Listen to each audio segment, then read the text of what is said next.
আপনি আপনি আর একবার ভাবিয়া দেখুন। It's it's dangerous. আমি কিংকে কথা দিয়েছি আপনাকে ফিরিয়ে নিয়ে যাব। আপনি এখানেই অপেক্ষা করুন, আমি সূর্য ডোবার আগে নিচে নেমে আসব।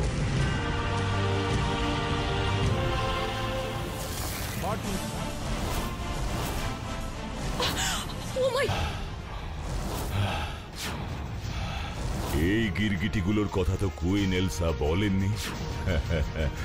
বুঝেছি, সেই গিরগিটিটা এখানেও কুইনকে শাস্তি দিতে চেয়েছিল।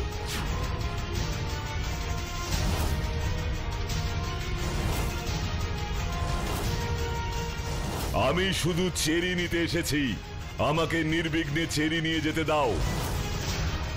বাধা দিলে নিজেরাই নিজেদের বিপদ ডেকে আনবে।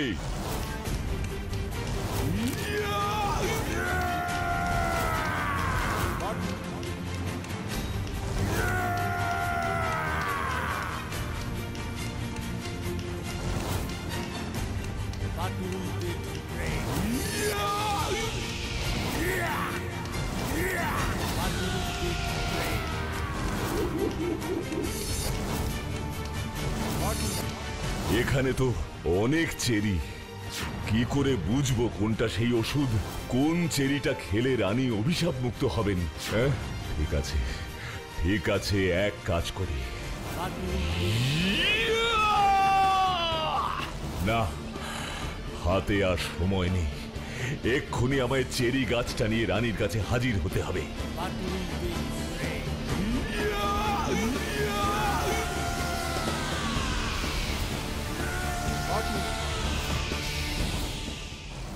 রাজা হিসাবে আমি আজ সম্পূর্ণরূপে ব্যর্থ।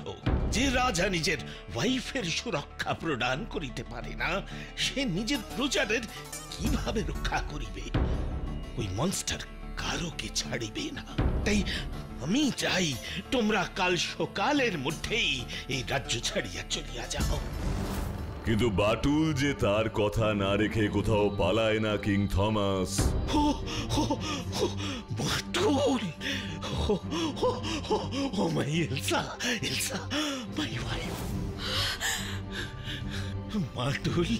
বাটুল, আমি তো ভাবিয়াছিলাম যে ওই মনস্টার তোমাদের, তুমি কি তাকে মারিয়া ফেলিয়াছ বাটুল? কোথায় তার মৃতদেহ? না মহারাজ, আপনি কোনো চিন্তা করবেন না, আপনার রাজ্য এখন সম্পূর্ণ নিরাপদ। মনস্টারকে আমি বুঝিয়ে দিয়েছি, সে তার নিজের বাড়িতে ফিরে গেছে।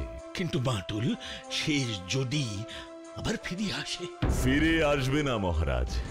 মানুষ যদি পশুদের আস্তানায় গিয়ে তাদের উত্ত্যক্ত না করে, তাহলে পশুরাও নিজে থেকে এসে মানুষদের আক্রমণ করে না। কি তাই না?